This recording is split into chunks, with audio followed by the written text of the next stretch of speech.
அனைவருக்கும் வணக்கம். அனைவரும் நல்லா இருக்கீங்களா? ஓகே, இன்னைக்கு நம்ம பார்க்க போகிறது ராதிகா சரத்குமார் நடிப்பில் வெளிவந்திருக்கும் தாய் கிழவி படத்தை பற்றி பார்க்க போகிறோம். அதுக்கு முன்னாடி என்னுடைய சேனலை இது வரைக்கும் சப்ஸ்கிரைப் பண்ணாதவங்க சப்ஸ்கிரைப் பண்ணுங்கள், லைக் கமெண்ட் ஷேர் பண்ணுங்கள். வாங்க இந்த படத்தினுடைய கதை என்னான்ட்டு பார்ப்போம்.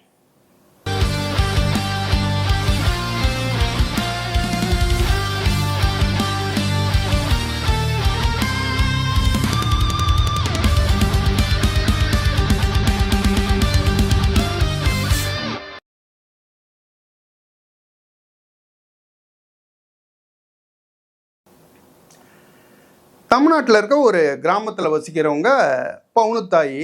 இவங்களுக்கு ஒரு 70 வயசுக்கு மேலே இருக்கும். இவங்களுடைய கணவர் இறந்து போயிட்டு இருப்பார்.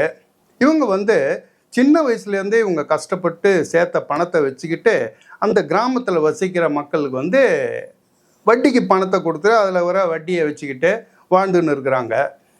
ஊரில் வட்டிக்கு பணம் கொடுத்துட்டா சாதாரண விஷயம் இல்லை. அந்த பணத்தையும் வட்டியும் அவனுங்கிட்ட திருப்பி வாங்கிறது இருக்குது பாருங்கள், அதுக்கு பயங்கர டேலண்ட் வேணும். ஆனால் பவுனுத்தாயி பயங்கர டெரரான ஆள்.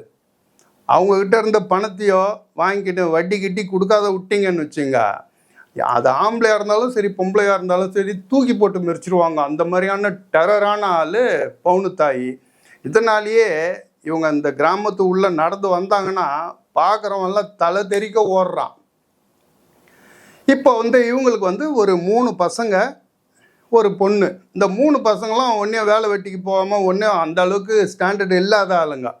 இவங்க 3 பேருமே அம்மா எப்போ சாவா, அவளுடைய சொத்தெல்லாம் எப்படி ஆட்டையை போடலாம் அப்படின்னு சொல்லி காத்துன்னு இருக்கிற ஆளுங்க இவங்க 3 பேரும். இப்போ பெத்த பிள்ளைங்களும் அம்மா எப்போ சாவான்னு காத்துன்னு இருக்குது. ஊரில் இருக்கிறவங்களும் பணத்தை வட்டிக்கு வாங்கினவங்களாம் இந்த பவுனுத்தாயி எப்படா சாவா அப்படின்னு காத்துன்னு இருக்குது. இந்த மாதிரியான நேரத்தில் உண்மையிலேயே பவுனுத்தாய்க்கு உடம்பு சரியில்லாமல் படுத்த படுக்கையாக ஆயிடுறாங்க. அவங்களுக்கு சுயநழுவு எழுந்து எதுவும் பேச முடியாத சூழ்நிலை ஆயிடுது. அந்த நேரம் பார்த்து ஒருத்தன் இந்த ஊரில் ஒரு விஷயத்த சொல்கிறான். பவுனுத்தாய் ஒரு 160 சவரன் தங்கத்தை வச்சிருக்கிறாங்க, அது எங்கே வச்சுருக்காங்க என்னன்னு தெரியல அப்படின்ட்டு சொல்கிறான். இதை கேட்குற அந்த 3 பசங்களும் என்ன பண்ணுறாங்க, ஐயோ 160 சவரன் பவுனன்னா இந்த பொம்பளை செத்து போச்சுன்னு வச்சுங்க, இது எங்கே வச்சுது அப்படின்ட்டு நமக்கு எப்படி தெரியும் அப்படின்னு சொல்லிட்டு இந்த 3 பசங்களாம் என்ன பண்ணுறாங்க, அம்மாவை கொண்டு போய் ஒரு ப்ரைவேட் ஹாஸ்பிட்டலில் சேர்க்குறாங்க. அம்மா உயிரோட வரணும், அந்த தங்கத்தை எங்கே ஒழிச்சு வச்சுருக்கிறா அப்படின்னு கேட்கறதுக்காக தான் ஹாஸ்பிட்டலுக்கு போய் இந்த 3 பசங்களும் சேர்க்குறானுங்க. இதுக்கு முன்னாடி அம்மா எப்போ சாவான்னு காத்துன்னு இருந்தானுங்க. இப்படியாப்பட்ட சூழ்நிலையில் ஹாஸ்பிட்டலில் சேர்த்த பவுனுத்தாய் உயிரோட மாடியும் திரும்பி வந்தாங்களா, அவங்க தங்கத்தை பதுக்கி வச்சுருந்தாங்க அப்படின்னு சொன்னது உண்மையா, அந்த தங்கம் என்ன தான் ஆச்சு அப்படின்னு சொல்கிறது தான் இந்த படத்தினுடைய கதை.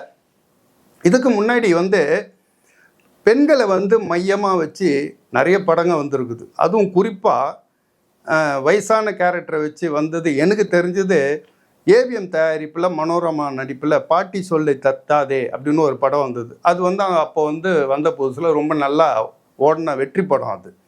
அதுக்கப்புறம் நிறைய பெண்களை மையமாக வச்சு நிறைய படங்கள் இருந்தது. நடிப்பு சரி இருக்காது, கதை சுமாராக இருக்கும். அந்த காரணங்களால் நிறைய படங்கள்லாம் சரியாக போகலை. இந்த கடைசியாக இந்த படம் நடிகையை மையமாக வச்சு இந்த படம் ஒரு வெற்றி படமாக வந்திருக்குது அப்படின்னு தான் நான் சொல்லுவேன். அதுக்கு காரணம் 2 விஷயம். ஒன்று இந்த படத்தினுடைய டைரக்டரு சிவகுமார் முருகேசன் கிராமத்து பின்னணியில் ஒரு அழகான ஒரு கதையை செலக்ட் பண்ணி அந்த கதைக்கு பொருத்தமான நடிகைகளை செலக்ட் பண்ணி ஒரு அருமையான படத்தை நமக்கு கொடுத்துருக்காரு. அவருடைய கனவுக்கு உயிர் கொடுத்தது இந்த படத்தில் கதாநாயகியாக நடிச்சிருக்கிற பவுனுத்தாய் கேரக்டரில் நடிச்சிருக்கிற ராதிகா சரத்குமார். அவங்களுடைய நடிப்பும் சரி, அவங்களுடைய மேக்கப்பும் சரி அட்டகாசம். அந்த ஃபஸ்ட்டு சீன்லேயே கையில் கொடையை எடுத்துக்கிட்டு அவங்க வீட்டிலேருந்து படிக்கட்டை விட்டு இறங்கி வர சீன் அருமையாக பண்ணியிருக்காங்க. அந்த காட்சியிலேருந்து படம் முடிகிற வரைக்கும் அவங்களுடைய நடிப்பு ஒவ்வொன்றும் சிக்ஸர் அடிச்சிருக்கிறாங்க ஒரு பால்லையும். அவங்களுக்கு வந்து மிகப்பெரிய சப்போர்ட்டாக இருக்கிறது வந்து மொத்தம் 5 பேரை சொல்லலாம் அந்த படத்தில். 3 பேர் அவங்களுடைய மகனாக நடிச்சிருக்கிறது. ஒன்று சிங்கம்புலி, அருள்தாஸ், பாலசரவணன். இவங்க 3 பேர் பசங்களாக நடிச்சிருக்காங்க, அவங்களுடைய பசங்களா. அவங்களுக்கு ஹெல்ப்பாக வர மாதிரி முனிஷ்காந்த் நடிச்சிருப்பார். 4 பேர். இன்னொன்று வந்து ராதிகாவுடைய பொண்ணாக நடித்து சுருளி கேரக்டரில் நடிச்சிருக்கிற ரெபேக்கா. இந்த 5 பேரும் பெஸ்ட்டு சப்போர்ட்டிங் ஆக்டர்னு அவார்டே கொடுக்கலாம். அந்த அளவுக்கு ராதிகாவினுடைய நடிப்புக்கு அவங்க வந்து பக்கபலமாக இருந்து இந்த படத்தை வந்து ஒரு அருமையான படமாக வரா மாதிரி அவங்க ஹெல்ப் பண்ணியிருக்காங்க.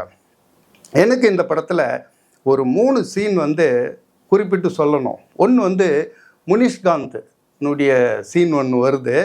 அவர் வந்து கல்யாணம் ஆகாமல் இருப்பார். அவருடைய ஃப்ரெண்டெல்லாம் கிண்டல் பண்ணுவாங்க, இந்த வயசில் நீ என்னடா கல்யாணம் பண்ணி என்னடா பண்ண போகிற அப்படின்னு சொல்லுவாங்க. அதுக்கு எனக்கு ஏன் கல்யாணம் பண்ணணும் அப்படின்ட்டு அவர் விளக்கம் சொல்லுவார். அந்த காட்சி வந்து ரொம்ப அருமையாக முனிஷ்காந்த் நடிச்சிருக்கார்.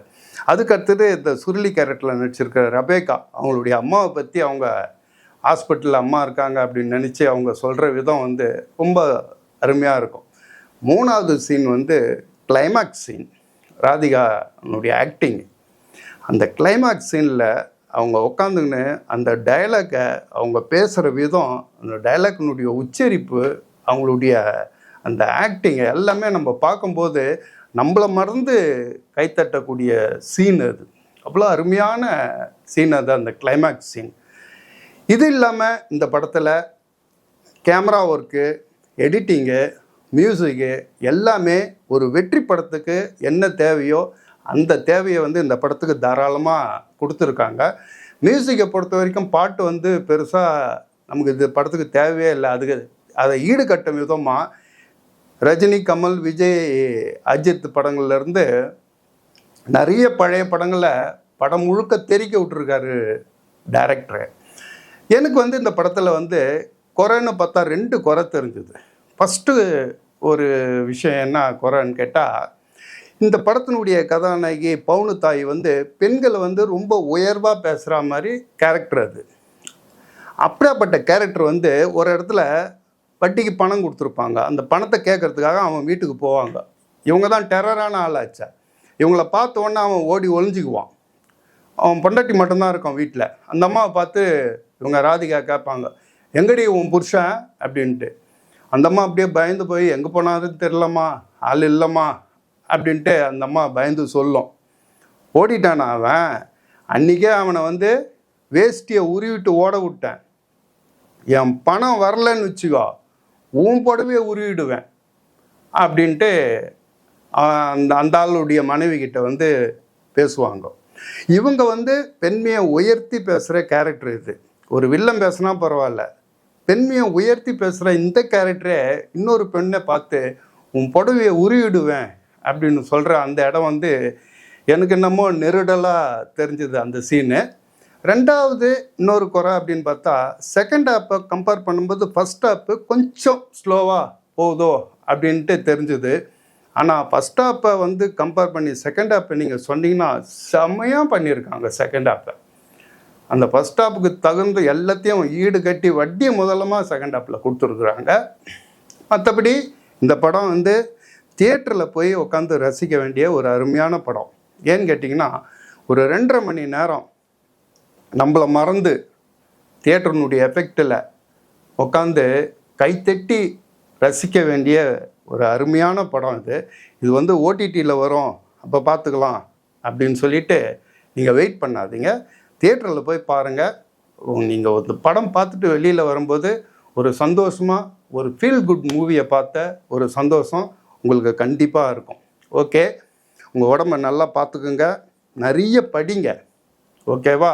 நம்ம அடுத்த வீடியோவில் பார்ப்போம். பாய்.